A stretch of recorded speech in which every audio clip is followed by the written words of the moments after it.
Nintendo's been doing a really good job of pumping out new IPs as of late. Splatoon was fantastic, and I'm really looking forward to the sequel. Snipperclips was really good too, and so are many other games. So imagine my delight when I heard that another new Nintendo IP was going to be made, and it is called ARMS for the Nintendo Switch.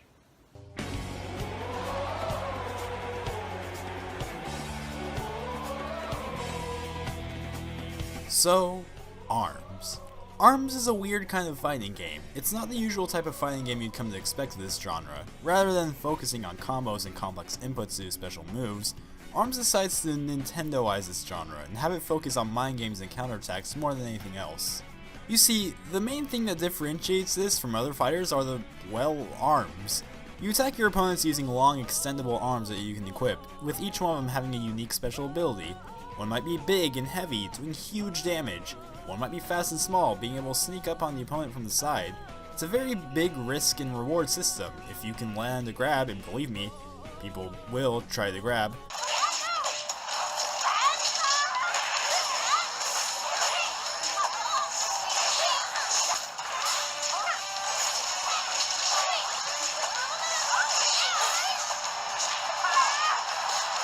you will do heavy damage. However, you can also counter a grab if you're fast enough, making a lot of instances where you need quick reflexes in order to win. You can play in a lot of different ways too. The main control scheme is the thumbs up grip, as they call it. This is the motion control type, and they actually work surprisingly well. This is the most fun way to play ARMS. I personally prefer to use the standard button control scheme, but I can imagine both have their advantages and disadvantages, and if the ARMS god Yabuki is anything to go off of, motion controls are the best way to play the game. The gameplay is top notch, however, content-wise, ARMS is somewhat lacking. The Grand Prix mode is essentially this game's story mode, and holy balls is it hard! Unlocking ranked battles requires being Grand Prix at least level 4 difficulty, and it is tougher than the candy you find at an old person's house. It took me quite some time to beat it, but when I did I felt very accomplished. But when I did beat it, that's when I realized that's pretty much it. You can do single matches against the CPU, but other than those, that's it. The only other single player mode I can think of is the Get Arms option. Now this may sound like it's forcing you to buy another copy of the game Todd Howard style, but it's actually the way you obtain more arms for your character to use. I'm gonna be honest though, I didn't really play much of this mode because the prices for the time limits are very steep. Outside of single player, you can obviously fight your friends locally, and up to 4-player split screen. This works okay, but it's extremely hectic, and one-on-one battles are usually my preferred mode.